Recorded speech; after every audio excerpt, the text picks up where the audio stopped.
Oke, selamat siang rekan-rekan mahasiswa sekalian yang berada di Zoom meeting ini.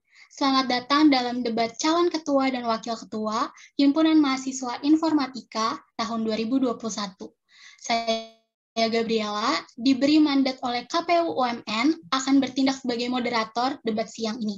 Agar debat pada hari ini berlangsung dengan baik, jujur, dan sistematis, saya akan bacakan terlebih dahulu tata tertib serta konsekuensi pelanggaran debat.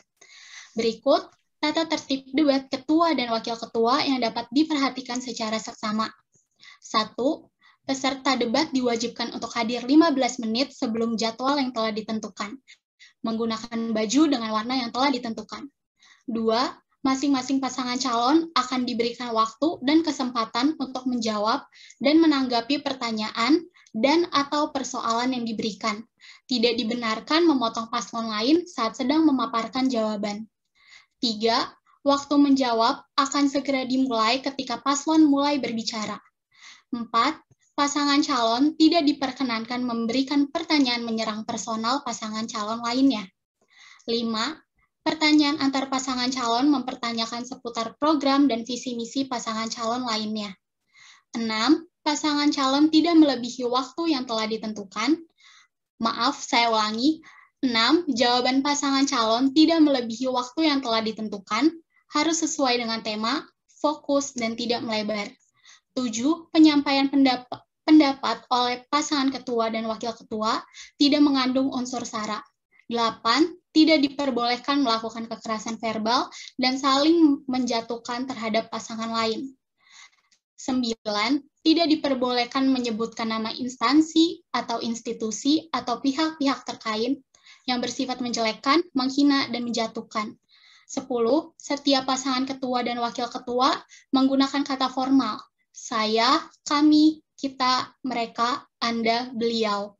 11. Selain moderator, serta pasangan calon ketua dan wakil ketua, diharapkan mematikan kamera dan mikrofon untuk menghindari adanya gangguan dan interupsi. Berikut akan saya bacakan konsekuensi pelanggaran tata tertib debat. 1. Menyinggung sara, maka moderator berhak untuk memotong pembicaraan dari pasangan ketua dan wakil ketua yang bersangkutan. Jika dilakukan lagi, maka akan diperingatkan lagi dengan lebih tegas, dan jika masih diulangi, maka hak bicara pasangan ketua dan wakil ketua tersebut hilang. Kedua, melakukan kekerasan verbal, maka moderator berhak untuk memisahkan dan membuat suasana menjadi lebih kondusif kembali. Jika dilakukan lagi, maka hak bicara pasangan ketua dan wakil ketua tersebut hilang. 3. Menghina atau menjatuhkan institusi-institusi tertentu, maka moderator berhak untuk memotong pembicaraan dari yang bersangkutan. Jika dilakukan lagi, maka akan diperingatkan lagi dengan lebih tegas, dan jika masih diulangi, maka hak bicara pasangan ketua dan wakil ketua tersebut hilang. 4. Menjatuhkan antar pasangan ketua dan wakil ketua, maka moderator berhak untuk memotong pembicaraan dari yang bersangkutan. Jika dilakukan lagi, maka akan diperingatkan lagi dengan lebih tegas, dan jika masih diulangi, maka hak bicara pasangan ketua dan wakil ketua tersebut hilang. 5. Melakukan interupsi di tengah perdebatan, maka moderator berhak untuk memotong pembicaraan dari pasangan ketua dan wakil ketua yang bersangkutan. Jika dilakukan lagi, maka akan diperingatkan lagi dengan lebih tegas, dan jika masih diulangi, maka hak bicara pasangan ketua dan wakil ketua tersebut hilang. 6. Pasangan ketua dan wakil ketua yang melakukan komunikasi dengan bahasa yang tidak formal, maka moderator berhak untuk memotong pembicaraan dari yang bersangkutan. Jika dilakukan lagi, maka akan diperingatkan lagi dengan lebih tegas, dan jika masih diulangi, maka hak bicara pasangan ketua dan wakil ketua tersebut hilang. Apa sudah bisa dipahami?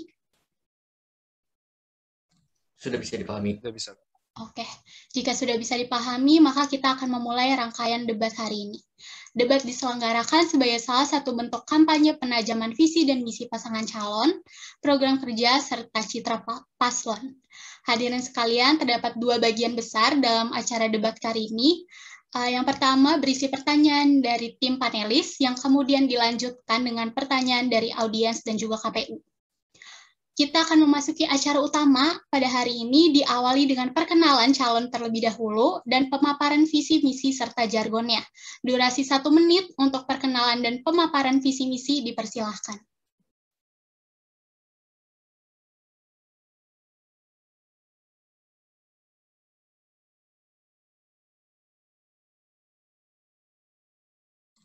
Oke, perkenalkan, saya Muhammad Rifki Al-Hakim. Saya selaku calon wakil ketua HMIF generasi ke-12,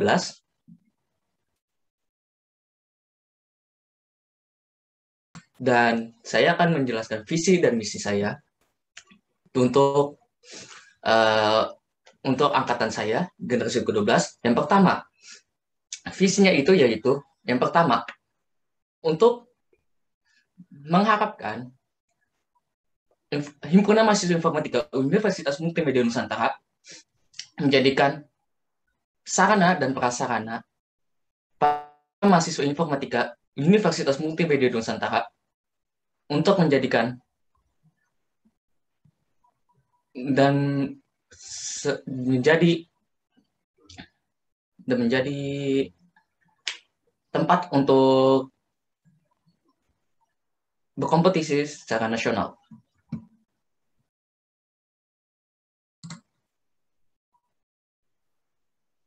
Oke, baik, waktu telah habis. Maka hadirin sekalian, sekarang kita akan segera masuk pada segmen 1. Dalam segmen ini terdapat 3 pertanyaan dari Panitia Regenerasi Organisasi. Harap paslon untuk memperhatikannya dengan baik, karena saya hanya akan memaparkan pertanyaan 1 kali saja. Pertanyaan pertama adalah, bagaimana cara supaya HMIF bisa melanjutkan ke generasi-generasi selanjutnya? Durasi 1 menit akan dimulai dari Anda berbicara. Silakan.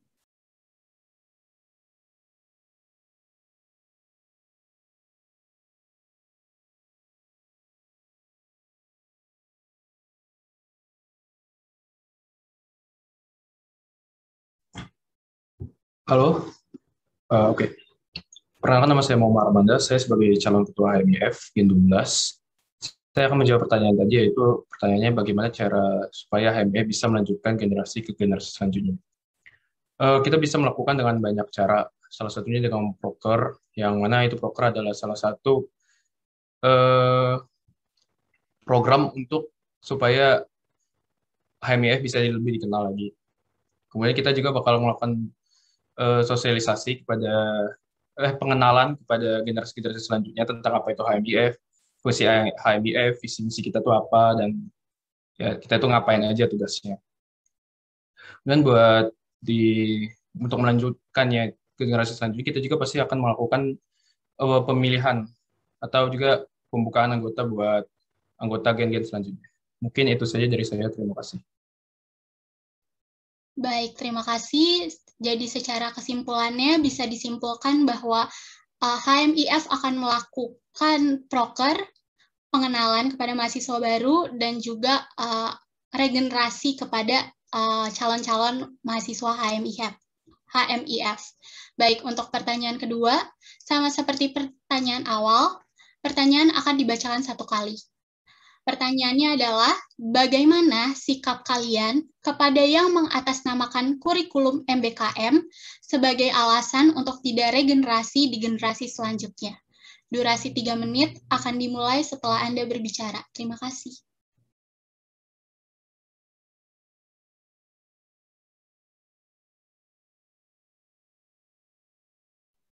Oke, tadi pertanyaannya adalah bagaimana cara mengatasi orang yang pakai alasan kalau misalnya males buat ikut organisasi gara-gara kurikulum yang baru. Pertama, yang pasti kita akan kasih tahu dulu HMIF itu jadwalnya kayak gimana aja, kalau kesibukannya apa aja. Dan menurut saya kalau misalnya dengan kurikulum itu sendiri, bisa diatur sebenarnya jadwalnya. Jadi nggak padat-padat banget, apalagi kurikulum juga kan udah dibuat dengan pemikiran yang panjang. Kemudian buat calon-calon selanjutnya pakai alasan kayak gitu, kita akan kasih beberapa motivasi dan apa keuntungan aja apa saja keuntungan kalau kita mengikuti HMIF, kayak pengalamannya, terus bisa jadi juga kayak apa, nambah banyak pertemanan gitu. Dan kita juga bakal nunjukin kalau misalnya masuk HMIF itu nggak sesulit gitu, nggak ribet gitu. Kita juga bakal nunjukin kalau misalnya masuk HMIF dan berorganisasi di sini tuh happy gitu, bawaannya seru gitu. Jadi mereka juga jadi tertarik gitu buat masuk di HMIF. Kita juga pasti bakal melakukan beberapa acara ya buat narik perhatian mereka. Contohnya kayak dari program kerja kita tuh kita punya beberapa acara yang kayak BIOS, kayak IF Party. Jadi kami harap dengan eh, program kerja kami itu kami bisa menarik antusias dari mahasiswa-mahasiswa baru untuk ikut ke dalam organisasi kami. Hmm,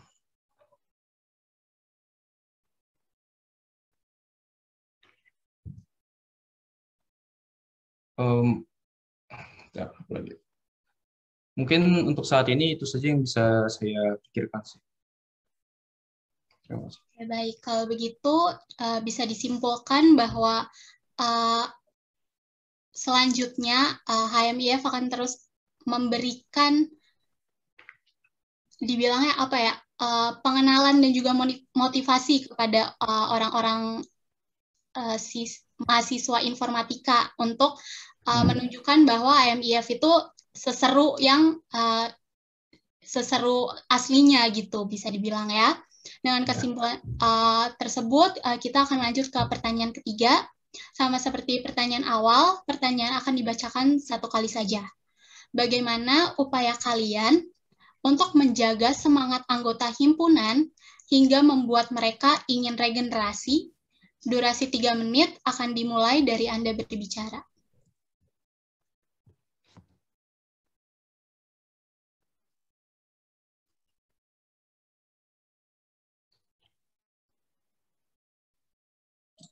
Oke.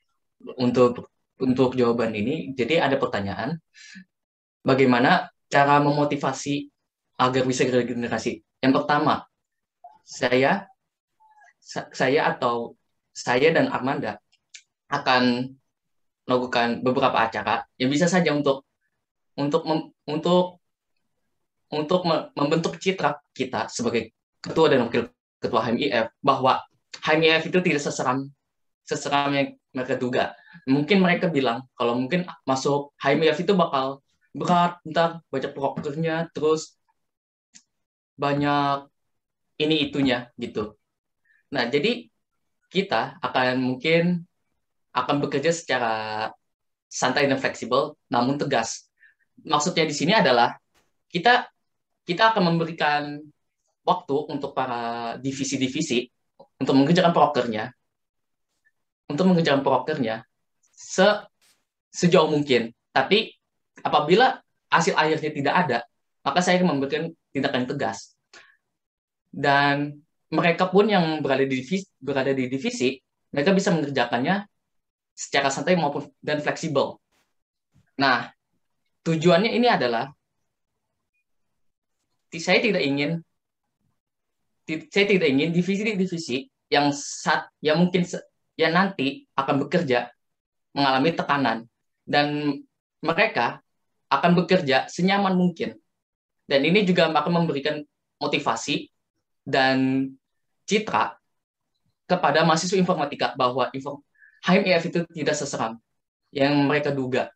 Dan mungkin dan bisa saja kita akan menemukan generasi yang lebih baik lagi daripada kita dan sebelum-sebelumnya. Terima kasih. Oke, baik. Apakah mau dilanjutkan atau sudah cukup? Kalau dari saya sih sudah cukup. Oke, baik. Berarti secara kesimpulan bisa disimpulkan bahwa prokesnya akan lebih fleksibel dan juga santai ya kepada teman-teman HMIF lainnya. Baik, untuk dengan kesimpulan tersebut, sekaligus saya mengakhiri segmen 1 ini, kita akan memasuki segmen 2, yakni pertanyaan dari audiens. Pertanyaannya akan dibacakan satu kali. Pertanyaannya, bagaimana tanggapan kalian apabila terdapat mahasiswa yang tidak mau berorganisasi atau tidak mau bergabung dalam kepanitiaan? Durasi 3 menit akan dimulai dari Anda berbicara. Silahkan.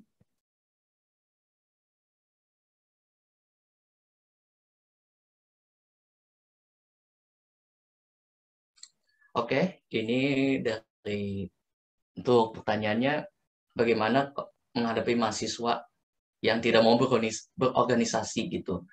Kita mungkin tahu dulu apa sih penyebab dia nggak mau berorganisasi? Mungkin jawaban dari para mahasiswa itu beda-beda. Mungkin ada yang padat jadwalnya, ada juga yang memang dia emang murni tidak mau gitu.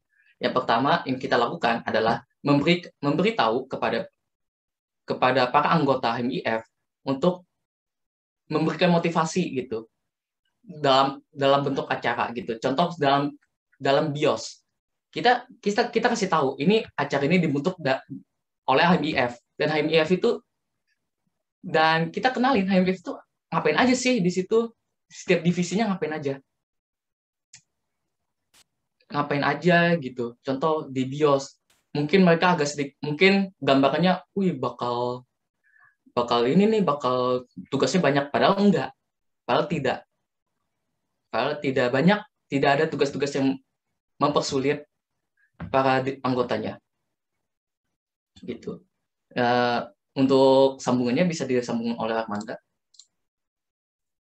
Oh ya, terima kasih atas pertanyaannya tadi buat para audiens. Kalau saya akan melanjutkan pendapat saya dari Rifki. Seperti yang sudah dibilang tadi sebelumnya, supaya kita bisa menarik para mahasiswa supaya mereka itu nggak malas-malasan berorganisasi. Benar emang kata Rifki tadi, setiap orang pasti punya alasannya tersendiri. Yang pertama mungkin kita bisa cari tahu dulu tuh alasan dia tuh kenapa. Kalau misalnya alasannya bisa kita bantu cari solusinya, ya kita bantu supaya dia juga jadi aktif jadi mahasiswa, supaya dia tuh ngerasain organisasi di kampus tuh kayak gimana. Dan kita bakal buat acara-acara HMF itu jadi semeriah mungkin, seseru mungkin, supaya itu bisa menarik perhatian para mahasiswa yang lain. Soalnya kalau misalnya acaranya jenuh kan orang jadi pengen malas gitu. Orang jadi malas, udah pikir aneh-aneh terus malas. Jadi kami akan buat tuh acara itu jadi semeriah mungkin supaya itu bisa narik para audiens. Supaya mereka yang awalnya malas-malasan gitu nggak mau ikut kepanitiaan atau organisasi, jadi oh ternyata seru ya ikut acara kayak gini. Oh ternyata kalau ikut acara kayak gini nggak stres-stres banget gitu. Nah, mungkin dari saya itu aja. Terima kasih. Oke, baik. Cukup atau ingin ditambahkan lagi? Cukup sih dari saya. Oke, baik. Secara kesimpulan bisa ditarik kesimpulannya bahwa ditanya dulu alasannya kenapa nggak mau, dikasih motivasi juga dalam bentuk acara dengan semeriah mungkin supaya bisa menarik perhatian mahasiswa dan juga mengenalkan HMIF di situ ngapain aja sih. Dengan begitu sekiranya bisa mematahkan stigma-stigma dan juga paradigma negatif dari para mahasiswa. Oke, untuk pertanyaan selanjutnya ada pertanyaan dari KPU. Pertanyaannya sama, akan dibacakan satu kali saja. Dalam konteks mahasiswa atau mahasiswa pasif, bagaimana cara pasangan calon membuat mahasiswa atau mahasiswi UMN tertarik untuk bersuara atau memberikan pendapatnya? Waktu 3 menit dimulai dari Anda berbicara.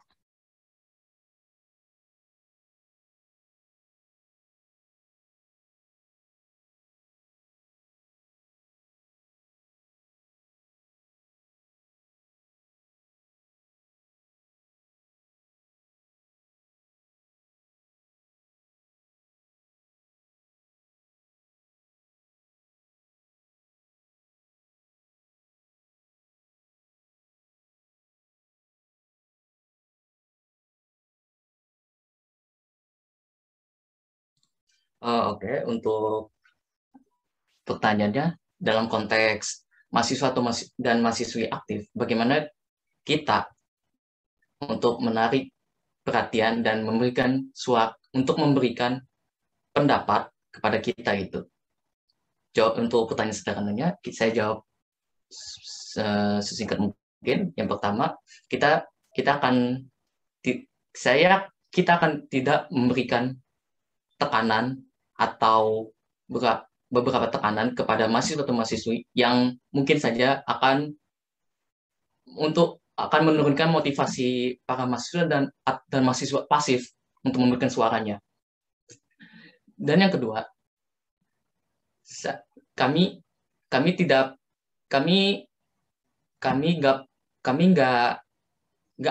akan memberikan tekanan kembali ke semua mahasiswa dan mahasiswi gitu untuk menanyakan sesuatu kepada kita gitu. Dan bisa disambung oleh Armanda. Oke, terima kasih Rifki.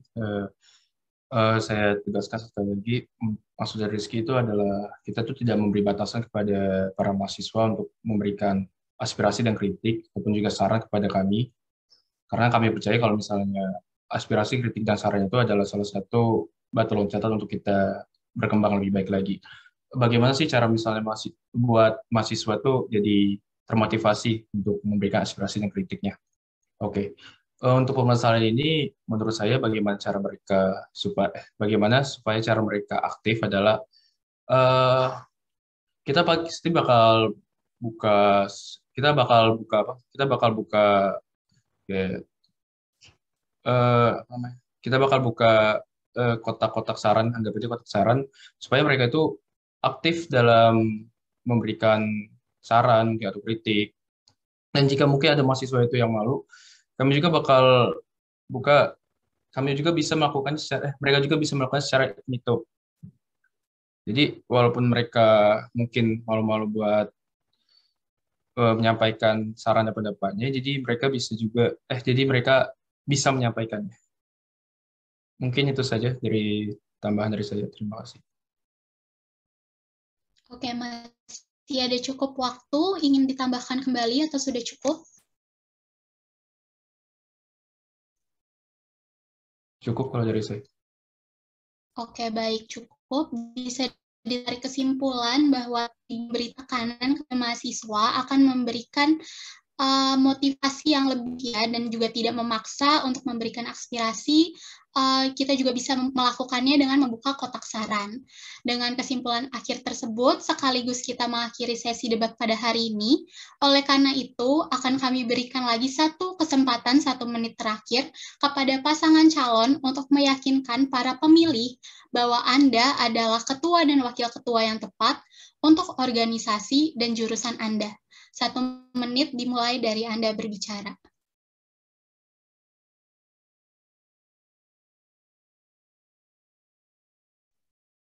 Oke, terima kasih. Buat para mahasiswa, jangan lupa pilih kami. Kami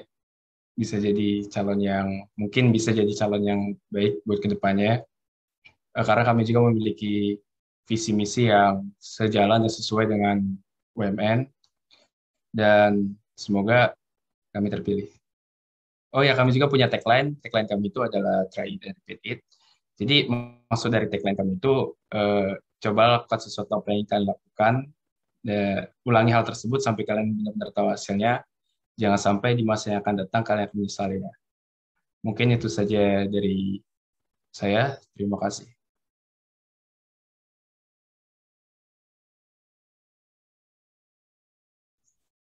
Oke, masih ada waktu. Udah cukup. Oke, baik. Dengan demikian, debat himpunan mahasiswa debat himpunan mahasiswa informatika telah selesai.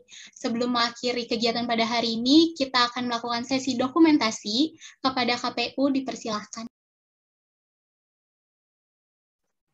Ya, baik, saya akan dokumentasi spotlight dulu ya. Teman-teman boleh, yang di sini boleh duluan, 3, 2, 1. Oke.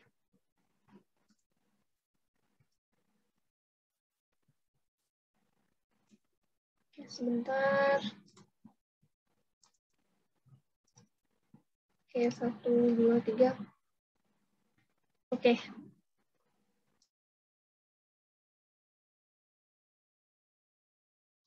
Baik, boleh diakhiri. Oke, baik. Terima kasih untuk dokumentasi. Hadirin sekalian, semua paparan tadi diharapkan dapat memberikan gambaran organisasi dan jurusan yang akan dipimpin selama 1 tahun menjabat ke depannya. Mewakili KPU UMN, saya Gabriela dari UMN TV mengucapkan terima kasih atas perhatian Anda.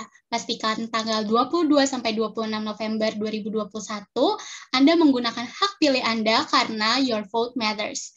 Kami mohon maaf bila ada kekurangan dan kesalahan. Atas perhatiannya kami ucapkan terima kasih.